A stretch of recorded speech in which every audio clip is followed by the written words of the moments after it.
You're listening to the Parents of Hardworking Teens podcast, episode 52.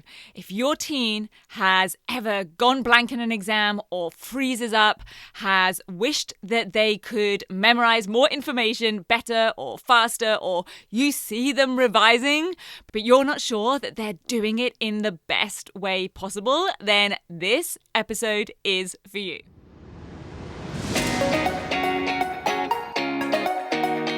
I'm Katie Jones, and with over 15 years in education as an award-winning high school teacher, international external examiner, and as a study coach, I've helped thousands of students skyrocket their results and confidence. And this podcast is where I share all my insights, tactics, and tips with you, the parent, so you can help your hardworking teen get happy, smart, and successful in their study, and have you both enjoy the journey along the way.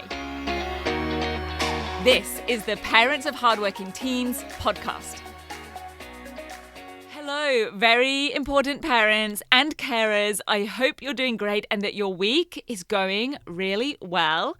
We are still in exam mode here on the podcast right now, with finals for those sitting GCSEs and A-levels and semester and trial exams happening down under or very soon to be.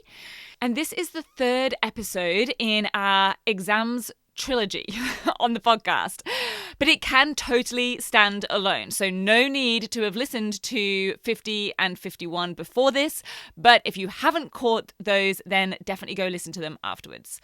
Plus, a heads up for you if you are listening to this as this episode drops on Tuesday, the 30th of May. I love you, keen bees, and appreciate you. The live parent webinar all about exam technique and how your teen can excel in their exam prep and performance on the day in any exam is happening tonight. So that is 7:30 p.m. AEST, Tuesday, 30th of May. You can go get your seat for free at www.greattransformation.com/exams, because this is where I'm going to explain to you and show you visually all of the ins and outs of how exams really work, how they are written, are marked, all the things you are totally allowed to know, but most parents and students don't know they don't know. That unconscious incompetence that we talked about a few weeks ago in the 4 phases of mastery here on the podcast. And students just don't actually realize that they need or realize that they are missing. They're like blind spots that we just don't see for ourselves. And this is a big part of what I'm going to focus on in the webinar. The 3 exam performance killers. Dramatic, I know. But these are the things that are subtly sabotaging your teen's results without them realizing. So I'm going to explain exactly what they are, how they actually show up, so you can quickly tell if any of them are at play or happening for your teen. And of course, I'll share with you how to overcome them so that your teen not only maximizes their results, but also walks into any exam with confidence and no longer has to deal with, after the exam, yes, the disappointment when maybe they think it's all gone well, but actually their result isn't what they either wanted or expected. That's where those blind spots are happening, those 3 exam performance killers. But also not having to deal with the confusion and doubt that comes along with those, the dinks to their confidence, their doubts about their capability, or how to tackle things going forwards. So go to www.greattransformation.com/exams. I'll put a link with this in the show notes to save your seat for free, and I will be recording that webinar. So if you are listening to this after the 30th of May, the replay will be available for a limited time, just for 6 days, at that same web address. So head there, and if you're quick, you might still be able to get in on that. And so to today's exam focus, exam revision, because I do focus a lot on the application element of the study success formula, the knowledge plus application equals success formula. Because in my experience, that is the part that is most often the weakest link in the chain for students, especially hardworking students. And if you're only as strong as your weakest link, as they say, then we need to get that part fixed. However, the knowledge part is still important. It is half of that equation. And when it comes to exams, having great subject knowledge to walk into the exam with requires revision of the subject content and revising it in a way that means that the information goes in and stays in and flows easily from brain to paper in the exam hall. And I've spoken to so many parents who tell me that their teen either freezes or goes blank in an exam, or runs out of time to cover everything they want to or need to in their revision in the lead up to the exam, because they are not being lazy, but they're revising in ways that just aren't very efficient, or are also perhaps, in fact, I would go so far as to say likely, not actually very effective. So your teen feels like they're doing lots of work, they feel productive, they are studying hard, but it's probably not doing as much as they think it is. Or at least the outcome is not matching their hours and effort that they have been putting in. So let's break down what is going on in those situations and how to make everything much more efficient and more rewarding in terms of what they get done, how much they get through, and how much is taken into the exam hall and is actually turned into marks on the exam paper. Now, by far, the biggest mistake I see students making when it comes to revision is revising passively rather than actively. And that is exactly what I'm going to dig into on this episode. Because what that means is that they are doing stuff, they are doing revision type actions, but they aren't actually having to process. They're not doing anything necessarily with that information, when they actually need to be processing and converting the information, converting it from one format into another. So here's how you can tell if your teen is revising in a way that is active or passive. A great question to ask here is, could what they are producing be done by someone who doesn't actually know or understand the content? In fact, let's go back a step as a starting point, even before we get into that. Is actually anything being produced? If they are just reading over notes or just highlighting notes or watching a tutorial video, then they aren't actually producing anything at all. So that is definitely an alarm bell for their revision being passive. Because anyone could read through pages from a textbook or read through notes taken in class and not understand them or retain them. Anyone could watch a video and not actually understand or take in what was in it. So first of all, your teen needs to be producing something from what they are reviewing or revising. And secondly, it needs to ideally be in a different format, something that proves that they have processed and that they've understood the actual content. So there is nothing wrong with using a tutorial video or a textbook or their notes from class for their revision, but it's what they're doing with them that actually matters. So if they're watching a video, are they making their own summary notes from that video? Or are they drawing out a mind map of the content from it, or sketching and annotating a diagram?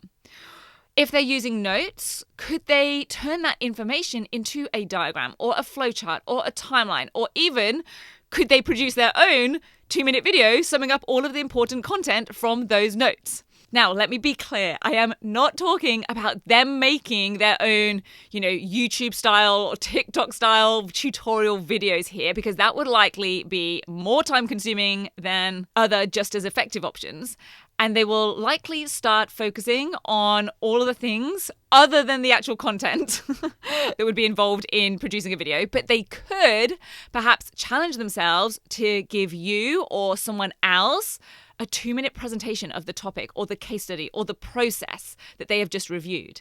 So if they only had 2 minutes to explain that content there and then, for example, in a super low-tech video, how would they put it across? Could they explain it verbally or visually, even on a whiteboard maybe?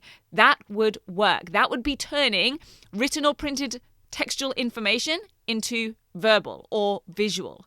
So it's important that they are converting information that they're revising, because that is one of the best ways to ensure their brain is having to actually process it. Because we've all had that thing, right? Where we've read a page. I know I've definitely done this. I read a page and then realize I haven't taken any of it in. I'm like, I have no idea what I've just read. And that is, of course, not what we want to happen with your teen's revision. It's not what we want any time, but it's definitely not what we want with revision. Because there are two elements really to revision. There's memorizing the information and understanding the information, making sure that we can actually recall it independently in the exam. Because we might understand something when we learn it, but then we find we can't necessarily remember it. Or we could memorize something by rote, by repetition, but it doesn't mean that we necessarily understand it. So by having to convert the information from one format to another, by having to explain something in a different way, we have to understand it. And I always remember an educator that was leading a PD, a professional development day that I was on once, years ago, but it stuck with me. They said, can they explain it in crayons? So if your students can't break down or simplify a complex topic, they just don't understand it well enough. If they can't explain each step or demonstrate a process or justify a quote, then they just don't understand it or know it well enough. Can they explain it in crayons? That has always stuck with me. And of course, this does need to ideally be happening at the point of learning the information. We really don't want your teen trying to understand or get to grips with this sort of thing, the understanding part, at the point of revision. That should ideally have already happened, but making that a part of revision is important. Because memorizing is what we consider revision to be about, but memorizing is not just factual information when it comes to performing well in exams. We covered that in episode 50, all about exam technique. It's also about reviewing and memorizing the understanding of that information. And memorizing something is not just as straightforward as going back over it repeatedly. We tend to think that's what revision is, repeating, going back over things. But we need to not only have that information stored in our brains, we have to be able to retrieve it and have it flow back out. We have to put it back down on paper, which is where we have to overcome the issue, the problem, the hurdle of what I call the familiarity delusion. And that is mistaking familiarity with the content for fully memorizing, being able to reproduce that content. Familiarity delusion is usually the reason why students feel like they go blank or freeze in an exam. It's not that they are going blank, it's just that they think they know the content, they thought they knew the content, when actually they are simply familiar with it. This is why rewriting notes or copying out diagrams or copying out whatever it is over and over in the hope that repetition will somehow burn it into their memory is not an effective way to revise for exams. It only works for super short-term memory, a matter of seconds, maybe a couple of minutes max. Because just copying something or reciting something or going back over something does not actually require any higher level of cognition. It's too easy. It doesn't require anything from our brains. We need to do something that requires more cognition and processing. And there are degrees of this. So we could go from just copying to trying to condense or summarize by just cutting out a few words. And a few ands or thus is not really going to do very much, even though technically we have condensed and summarized a little bit.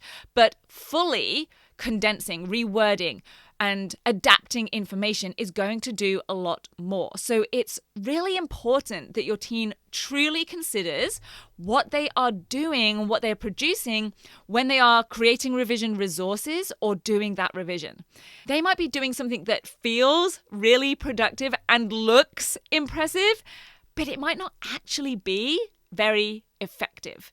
An example of this that I see all of the time is pages and pages of revision notes or stacks and stacks of revision cards. And I see some students making piles and piles of beautiful revision cards, and they carry them around feeling like, here is all my knowledge.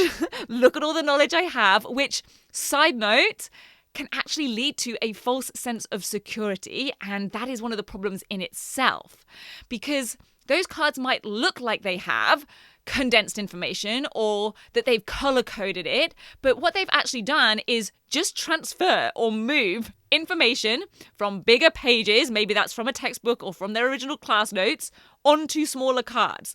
The cards are smaller, so they look condensed, but the information is pretty much the same.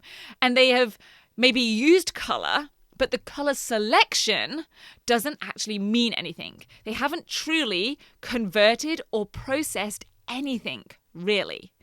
And if your teen's doing things like this, then they probably do feel like they are working hard. And indeed, they are. They're putting in the hours and ink.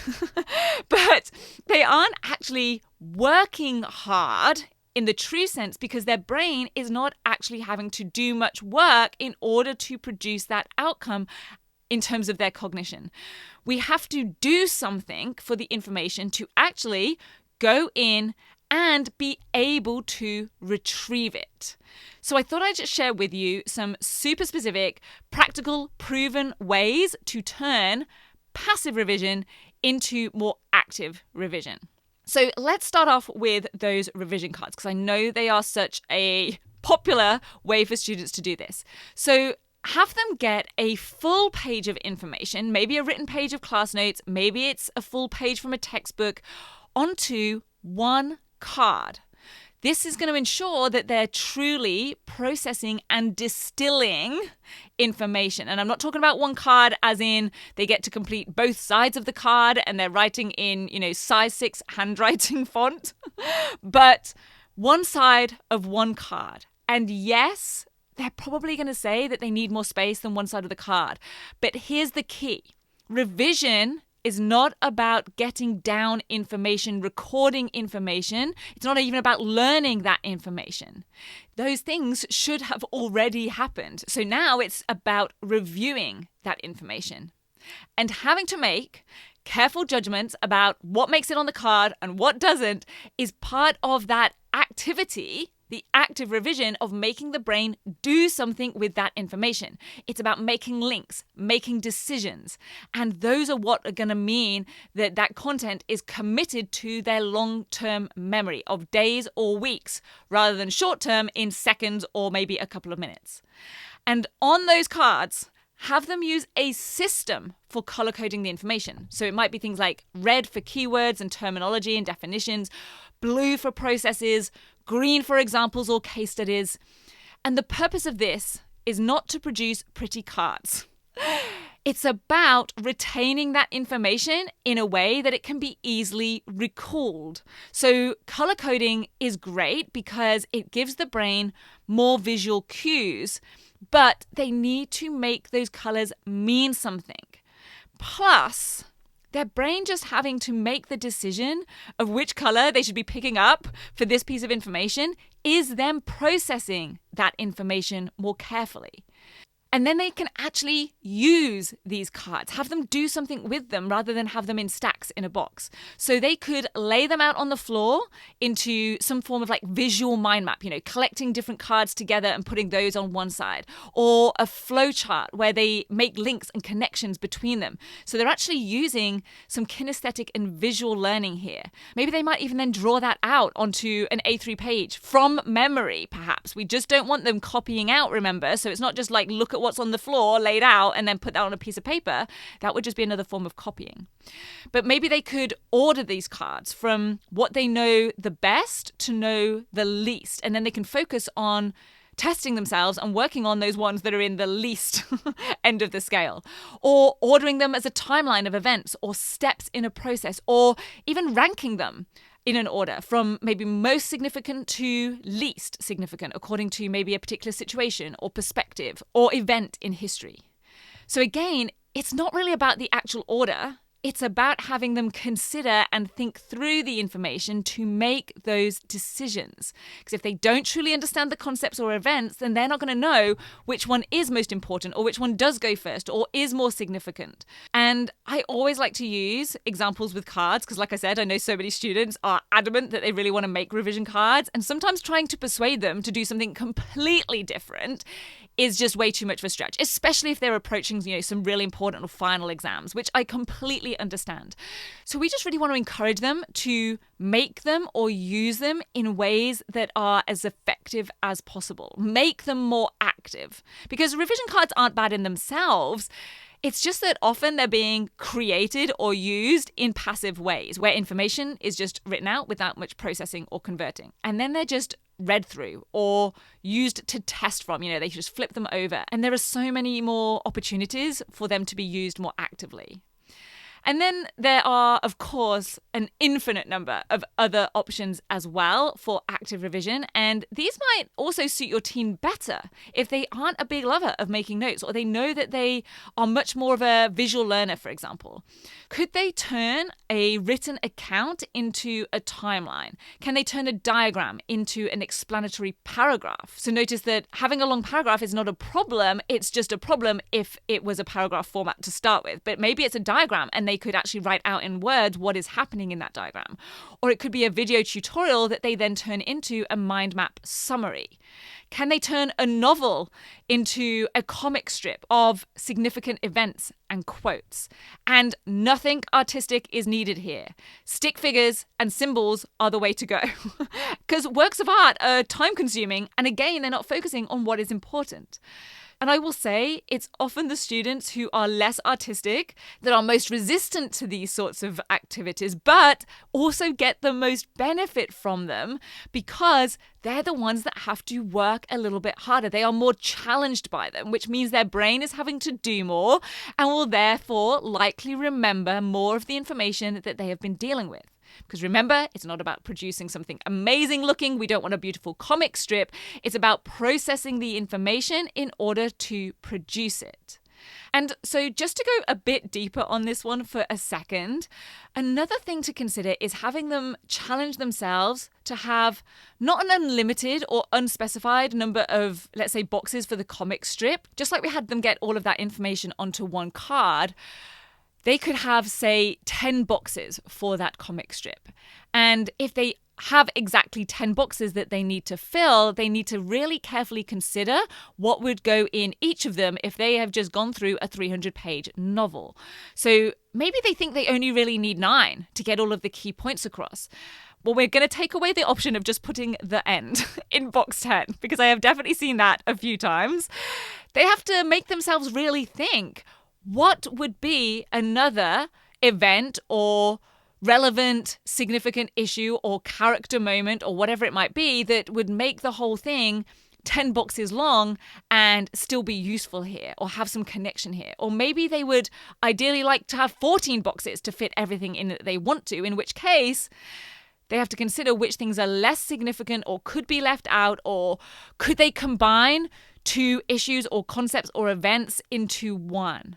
Because anything that makes them think and consider and make decisions or connections is what we want here. And often these types of revision activities will, as a bonus, often also be quicker than those more traditional ones.